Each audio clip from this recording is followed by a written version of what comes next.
This video is a must-watch for creative entrepreneurs, whether you're a photographer, a filmmaker, a graphics artist, whatever you do in the creative space. Because in this video, I'm going to share with you 5 things you should do if you want to actually take your creative business from where it is to where it's supposed to be, like when you're starting from zero. So if you're in that place, you are creative and it feels like you are at zero, but you want to take it to the next level, the things I'm going to share here are real life practical things that can change the way you see things, change the way you do things, and change the way you achieve things when it comes to your creative endeavor.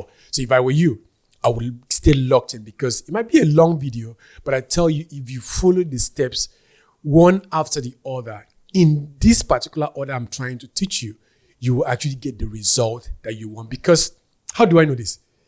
I have done it for myself. And last year, I actually did it for one of my mentees who, in his mind, he was at zero. So he wanted to actually take his creative business to the next space. And I told him, these are the 5 things you should do.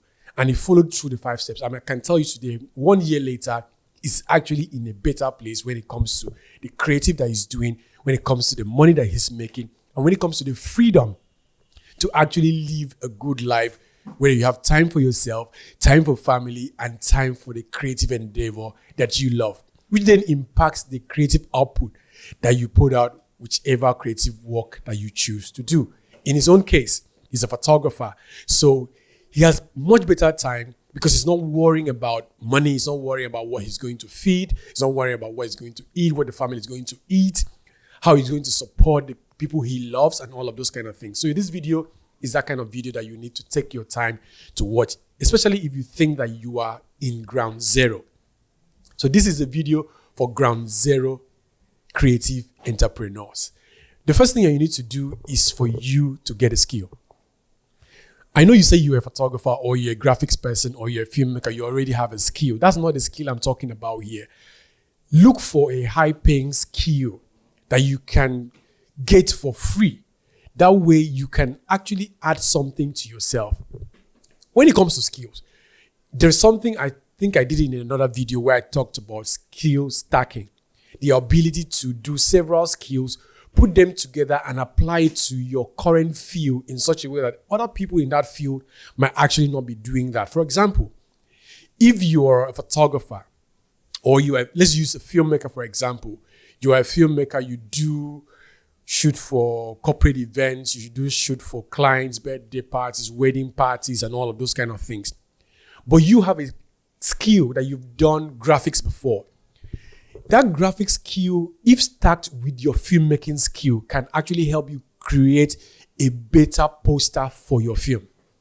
Because look at it, every film that we watch, whether it's on Netflix, Hulu, Prime, even YouTube films, all of them have great packaging when it comes to the graphics of the poster. So imagine you having that skill already and now merging that skill to your skill of your filmmaking. You are already above the average filmmaker who only has the skill of filmmaking. So when I'm telling you to get a skill, I'm not saying because you're a photographer, you should go learn a better way of editing. I'm not saying because you're a filmmaker, you should go learn how to use DaVinci, how to use Premiere Pro, how to use all of those editing softwares. That's not the skill I'm talking about. I'm talking about skills that in the nearest future, when we come to that part of the 5 steps framework that I'm sharing with you, will actually help you achieve your dream better. Think about skills like SEO. Think about skills like social media marketing. Think about content marketing. Think about sales. Think about how to write emails, copywriting. Think about those kind of skills that will actually, at the end of the day, improve the things that you're currently doing in a scale that ordinarily you won't get there. I know you would say, but I'm at ground zero. How do I even get these skills? Some of these skills are free. On YouTube here, you can actually search for them, whether it's SEO, whether it's copywriting, whether it's how to use AI to become a better content creator, whatever the case is. You have free courses on YouTube And I think there are free courses on LinkedIn. You could go on LinkedIn Education. There are free courses there, and you can even get certified after completing those courses. Because at the end of the day, there are those courses that you need in the future. You need to stack up those skills. Think about Google. Google have free courses you can take. Meta has free courses you can take when it comes to ad placement, how to do meta ads, and all of those kind of things. You can do the same on Google Analytics. You can do Google data analysis. There are a lot of skills that you can actually get while you are not paying money, while you can still get these things for free, while you are still at ground zero. Because at the end of the day, these skills that you're picking up will actually be of use to you in the nearest future, because when we get to the next step, you get to know, or in the not nearest future, but when you're trying to bring all of those skills together in your creative journey. So first thing, find a skill that you want to learn. You cannot just say, okay, I want to learn one skill. You could go from, I want to do social media marketing. You could go into SEO. You could go into content marketing. You can now take on data analysis. You could AI optimize kind of analysis of data and all of those kind of things. Because at the end of the day, what we do is a business. If you do not have those business skills, it will actually affect your output, especially when you do not have money to hire people that can do it. So you need to get that skill locked. Imagine if you learn for free on Meta how to run Facebook, Instagram ads. Imagine if you could learn for free on Google how to run Google ads. Imagine if you could learn for free on Google how to do data analysis. Imagine if you could learn on YouTube how to use AI, how to learn about SEOs, how to learn about content marketing. Imagine what all of those skills can do for you right now, and what it can do for you in your photography business, in your filmmaking business, in your creative business in the future. I need you to understand that what we do is more than just being creatives. We need to think about, how do I add things to me that will better the quality of the things that I put out, that would better the people that I attract, that will better my chances of actually getting high paid gig, even outside the things that I have primary knowledge about. That's the first one. Get that skill. Don't just stay in your industry and say, oh, I can do this. You could actually learn how to use Canva to do pictures, to do videos, to do graphics. You could learn a lot of things that could actually help you get to the next level. Once you do that, the next thing you need to understand is to generate income. Remember, you're ground zero. That means you don't have any money. That means people are not hiring you for photography jobs. That means it is difficult for you to get money. You are in a tight corner. People are looking at you like, who is this guy? You went to school. Maybe your parents are like, I sent this guy to school, and here he is. He's saying he wants to do photography, but he's not making money. Every other day, I'm the one feeding him. I'm the one sending him money. I'm the one sending her money, and all of those kind of things. So the next step, the most principal step after getting those free skills, is for you to generate income. When it comes to income, there are two types of income. You need to understand that we have passive income and we have active income. Passive incomes are those things that you get money from without you doing anything. Think about things like you creating workbooks, you creating online courses, you creating your lighting technique, your retouching techniques, you creating presets for other people to buy. You don't have to do it twice for them to pay you money. Once you do it, you put it out there, whether you're sleeping, whether you're on the road, whether you are in the village, whether you're traveling, whether you're sleeping, whatever you're doing, someone somewhere might actually be buying what you're doing. That's passive income. There's also what we call the active income. So when it comes to the active income, it's actually the thing that you're doing actively to generate money. So from a place of zero, it is most times it's difficult for you to do passive income because you don't have the skill set, you don't have the marketing ability, and you don't have the community enough of people that can buy and generate you enough passive income for you to live off on. So what you need to do is to think about what are the ways that I can generate active income, income that can take care of my primary needs. Remember, I always say that you need to take care of hunger. Sometimes you need a job for you to be able to chase your dreams.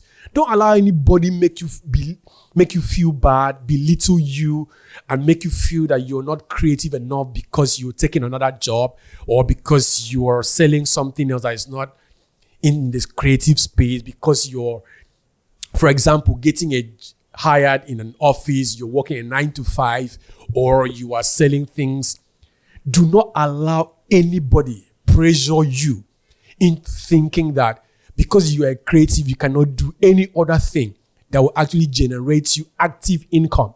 When you're not making money from photography, when you're not making money from filmmaking, when you're not making money from graphic design, when you're not making money from designing clothes, you need to actively look for ways that you can make money. I remember this mentee of mine I spoke about earlier in this video. So we had a conversation about him not actually making a lot of money from photography, but has a family to support, have his loved ones to take care of, and also himself to look after.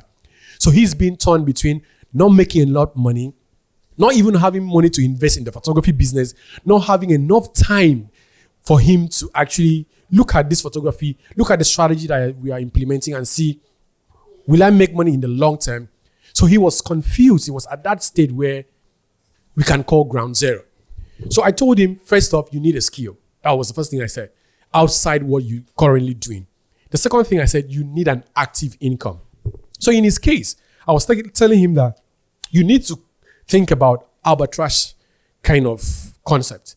So arbitrage is you seeking for things that are cheaper in a particular market and going to a market that can actually pay you more money for that thing. So at the end of the day, you make profit from selling something you bought for cheaper for a higher price. It is a concept that has actually been there for ages. Ages. People have been going to markets that sort out things for cheaper and going to sell in a market that can actually pay higher for that particular thing. So whether it is you going into second-hand goods, okrika, whether it is okrika shirts, okrika jeans, okrika shoes, okrika, when I say okrika, I mean second-hand goods. So whether it's sneakers, it is bags, it is school bags, it is earrings, it is wristwatches, it is clothing, it is bags, it is household items. There are places you can sort those things out. And then because, remember, you had acquired a skill in the step one, skills like SEO, skills like social media marketing, skills like content marketing, skills like AI-generated content, skills that can actually pay. You then use those skills in now building this business. Have you not seen people have on Instagram thrift stores? You can have thrift clothes, thrift bags, thrift jeans, thrift that, thrift this. Those are people who go to find clothes that are secondhand, which are cheaper in a cheaper market, and then look for ways to actually sell them in a market that will pay them more money. People that are outside Nigeria can actually seek for things in garage sales, put them up on eBay, and sell and make money out of it. It's called flipping. So you buy things for cheap and you flip it for a profit. For this particular person, what was the thing he was interested in and was available for him that he can easily just have access to it was Ijebu Gari. For those of you who don't know, Ijebu Gari is made from cassava and it has a very special place in the hearts of so many Nigerians. So when you want to eat a stable Nigerian food, people always say, you must buy Ijebu Gari. You have to sip Ijebu Gari. So he knew that there is demand for that kind of product, the Ijebu Gari. But a lot of people cannot go to Ijebu, which is in another state in Nigeria. It's in Ogun State, right? Most people that are in Lagos cannot go to Ogun to go get it. So he actually thought about, okay, why not do that? I said, yeah, that's a good business. So I encouraged him. He started sourcing well-prepared Ijebu Gari from Ijebu, came to Lagos, packaged it into containers, into delivery materials that are enticing, did a logo for it, made a whole design for it, and packaged it and put it out for sale. As I'm talking to you, 1 year later, that business has been able to take care of a lot of things and taking up the pressure of him. And that does not stop him from being a creative. I need to understand that creativity does not end by you doing photography. Creativity is not defined by you doing filmmaking. It's not defined by you doing graphics. It's defined by your ability to think about things, explore the ordinary things in ways that would appeal to the larger market, and you make profit of it. So if someone have not described creativity for you that way, I need you to understand that. So if you are from a place that, like a riverine area where you have access to seafood, whether it is crab, whether it is prawns, whether it is fish, whether it is crayfish, whatever it is, and you know that you can be able to move it from where you are to a place and package it in such a way that people can buy for a lot more money, you are using your creative ideas, your creative ingenuity for you to be able to generate active income. The most important thing in this phase is for you to generate active income. So you could choose to do thrift. You could choose to go into food like this guy did. You could choose going into jewelries. You could choose going into several other things, toys for children. Like, bro, there are a lot of things you could do. There is a market in Lagos that if you go there, I think it's in Festac. I can't remember the name they call it. But if you go to Festac, there's that market. You could go source things there for free, for cheap. Come put it online and sell for more money. That is what you should be doing. Actively generating income so that the stress of life would be taken off you. So that your parents will not be saying, who is this useless guy? So even if they are saying, why is this guy selling thrift? But at least you're making money. If they are saying, why is this guy selling Gary? At least you're not begging for food. You're able to generate active income to take care of you. Because once your mind is fixated on your inability to generate money, your inability to provide for yourself and your loved ones, your creativity is being sapped. It's like, everything occurs in your mind. Your ability to be creative is in your mind. So when that mind is preoccupied with your ability, oh, I'm not making money. Oh, I can't do this. Someone calls you, please, can you send this money for? There's no money. You realize that your let's say you're a photographer, your keypad is not working again. You cannot even go to repair it. You don't have a graphics pad to use in your retouching. You cannot buy it. Your speed light broke. You cannot buy it because you don't think about other ways for you to generate income. I think in one of my videos, I shared a very serious lesson that I learned from my mentors, how they made millions of naira doing something that was not photography because they invested in agriculture. Do you know that there are people in Lagos that travel all the way to places like Benue, places like Kaduna, Nasarawa, KB, Sokoto, and they get source farm products from onions to beans to sugarcane to watermelon. They go to Jos, they do strawberries to berries to potatoes, and they bring it to Lagos and they sell it for a lot more money than what they bought it. And that generates for them active income. It's income that is reoccurrent. So once you buy, you sell. Once you sell, you go back, you buy. Once you buy, you sell. Once you sell, you go back and buy. And you are accumulating profit that can now be used to take care of the things that may be disturbing your life. So now that the income is coming, you have food to eat, you can take care of yourself, you can pay your bills, you can take care of your equipment if it gets bad, you can pay for things. The next step is for you to build a portfolio. Do you see what I did? I did not start with building the portfolio when you're ground zero, because remember, your portfolio is a collection of photographs that looks like what you want to be hired for. So whatever you put inside your portfolio would be the thing that would attract the kind of clients that you're getting. So if you're getting clients that are cheap, they want to hire you for cheap, it's because your portfolio is screaming cheap. I have to say, looking at the screen this time. If the people that are looking to hire you, every time they come to you, they want you to do the things that you do for cheap. I want you to understand that it is the portfolio that you are putting out that is attracting those people. If you want to attract better paying people, you want to attract clients that want you to do quality work that can pay you lots of money for it, your portfolio need to represent that. Because at the end of the day, you need to understand what happens in life. Life is about perception. How people see you, how people see what you put out is how they actually rate you. So if they constantly see people that don't look like they really have a lot of money, they perceive you to be the kind of person that actually photographs or does design or make films or make clothes for those kind of people. You might actually have skill set enough to do quality work that can bring in quality clients.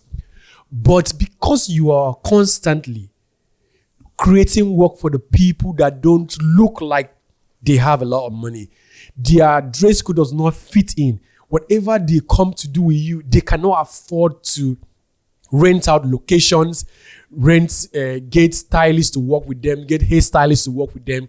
Your work does not look good. It doesn't mean that your technical skills are not good. It just means that where it is being shown, the people that are in front of you, the things that you're photographing, the things that you're filming, the clothes that you're making does not represent the people that pay high-end money. So that's why I left portfolio for number 3. So now you've gotten a skill. Now you've actually had active income. You now have money in your hands. You can now curate a portfolio that can suit the kind of clients that you want. So if you're looking at getting clients that will pay you lots more money, that means the places that you're going to do collaborations, which is the places that you want to photograph those people against those locations, you need to think about those locations very seriously, because the pictures that you make in a not so good hotel, you can call it a guest house, whatever you call it, cannot be rated the same as the pictures that you made in very high-end hotels. If you make a picture at those hotels that do pink and purple walls, then the ceiling is gold, you cannot compare that to you making the pictures, the same picture at really 4-star, 3-star hotels. The ambience is different. The look is different. The feel is different. And when the people that you are trying to market to with your portfolio see it, they judge you not based on your technical skill. They judge you based off on the things that come together for them to see in that portfolio. Things like, what is the client wearing? Things like, where was this photograph being taken? Things like, why is the hair looking like this? Things like, why is this location looking like this? So now you have money, you can curate your collaboration. You can decide that, okay, I want to build one look every month. So how much would it cost me to get a hairstylist, to get a makeup artist, to get a stylist that makes dress, to get a good location that when I combine those components together, my picture would look a certain way. Because you can get the best model, you can get the best hairstylist, you can get the best stylist, but if the location is poor, the picture would not look as good. So you need to understand those variables.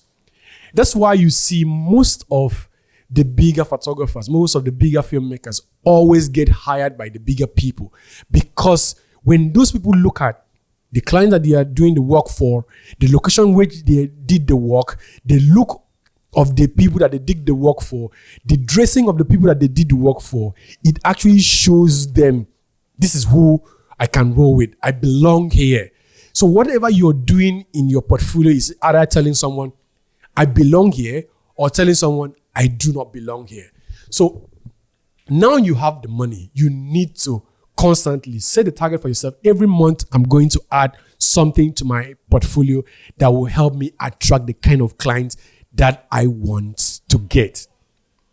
Portfolio is really important, but it's only important when you can afford to actually put it to life. For example, if you're in Lagos, you're trying to get high-end clients when it comes to wedding photography. The thing for you to do is talk to a stylist that makes suits for men, talk to a stylist that can get you wedding dresses for female, get people, not necessarily models, but if you can get models into it. Get a quality location that will scream luxury. Of course, you have to pay for it. Now you have money. Get a hairstylist that can actually make the hair that suits into that narrative. Get a makeup artist that can do makeup that can fit into that narrative. Everything that you assemble together should be able to push the narrative that this is high-end, this is premium, this is luxury. Because if you don't do that and put that into your portfolio, the luxury client will not see you. Now, let me even remind you. In your mind, you're thinking, is it sustainable that I can do that and have like 20 people? You do not need 20 of those kind of shoots in your portfolio for you to be a portfolio. Quality portfolio is not about the number of people that are inside there, but the quality of the people and the quality of the work that is inside there. So you can do 5, you can do 10, and those 10, you get quality images that can change the rest of the look of how people perceive you and what you do. Remember, perception is reality. This portfolio you're trying to build is for you to be able to build perceptions in the mind, good perception in the minds of the people that you want them to hire you. So if you're tired of not getting the clients that pay you a lot of money, build a better portfolio.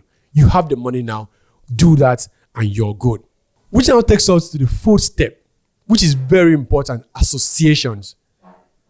So in life, people will always judge you based off on the things that you're associated with, which then forms their perception about you.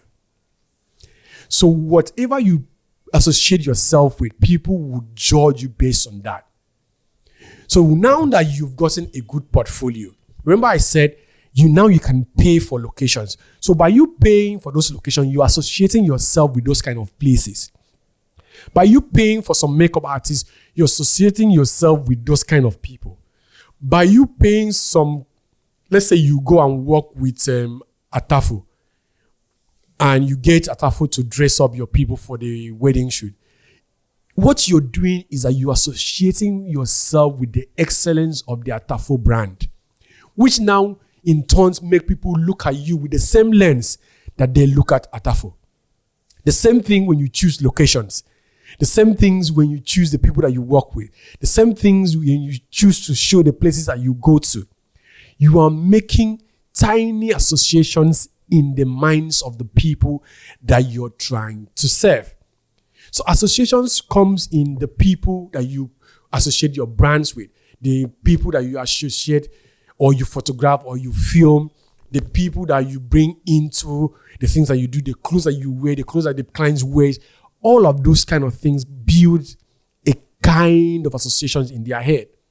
How you prepare for the shoot, what you listen to while you're making the shoot, your playlist, where you eat food, the places that you actually refer your clients to, the places that you hang out, those associations come together and now say, oh, this guy is this kind of person.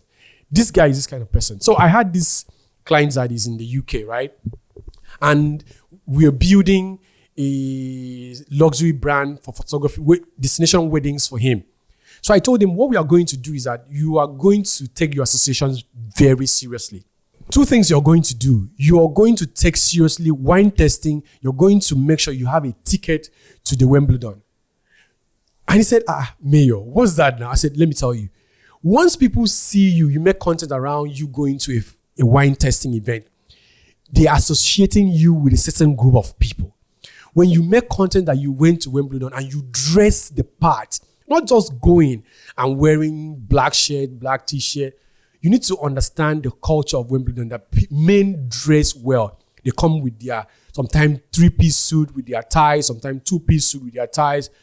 You need to dress the part and look it. One, the people that would see the content that you create after that would say, oh, this guy belongs to this kind of class. But most importantly, the people that you meet in those places would know that you're not an outsider, that you are part of them associations. Now they don't pay you, because there's something about associations and pairing. When they associate you with something, they pay you together. So now they pay you with somebody that goes to Wimbledon. Whether your ticket costs you about £100 or your ticket was for £3,000, £5,000, nobody gets to know. Your ability to understand that pairing and places you show up at. If you get tickets to a boxing fight, it associates you with a certain kind of crowd. If you get tickets to, let's say, a Formula One race, it shows you the kind of people, it associates you with the kind of people, and it actually pays you with some certain kind of people. So I told him, do those two. We did those two together, and I can tell you, from the wine testing, he actually landed 2 clients. From that event that he went to for the Wimbledon, he did not get clients at the event, but when he posted it, people were now sending him DMs like, are you someone that loves tennis? He said he doesn't really love tennis, but he just loves dressing out. And Wimbledon was a perfect place for him to dress up and just show up. And he was in places where people that love fashion just showed up. And for him, that's a great deal. That was how he made connections. And from that connection, they now gave him a ticket to the Paris Fashion Week. Do you now get what? So it's now introducing him to a new set of people that ordinarily he will not have access to. Associations. Once you are building your portfolio, think about the associations that you can actually put together that will get you to the place that you want to get to. And the final step is integrity. None of these things would make sense if you're not a person of your word. If you say one thing and mean another thing, if you tell someone I'm coming by this time and you do not show up, if you tell someone I'm going to call you by this time, you do not show up, if you collect someone's money that you're going to do something and you don't do it the way you said you're going to do it, bro, integrity is the principal thing. You need to understand that everything that you would build will not get to the next level if you're not a person of integrity. You could actually say it doesn't really matter. It matters. With integrity, whether it's in the big things or in the little things, it does matter. You need to understand that people pay attention to not what you say, but what you do when you say what you said. So if you say a certain thing, you need to be someone that is able to match their actions or their words with actions. You don't say one thing and be another thing. So when I talk about integrity, take it in 2 parts. Integrity to your brand and integrity in the whole sense of how you relate with your clients. Integrity to your brand means you are true to what you say you are. If you're someone that says, okay, I work with this kind of people, I don't work with this kind of people. If you have principles in life that you keep dear to yourself, it should show forth in the things that you do. So that there are some brands that if they do something, you just like, that doesn't look like them. And there's some other brands that will do something, I'm like, oh yeah, that's like them, right? That's the integrity of your brand. Think about when Nike supported that athlete, the American football athlete, I can't pronounce his name, when he did the kneeling during the national anthem of the US, right? They backed him by running ads, by doing a campaign all around him, because they were not just because the athlete was signed to them, no, but because it actually was true to who they are as people. And it was only right that they did that because that builds into the integrity of their brand.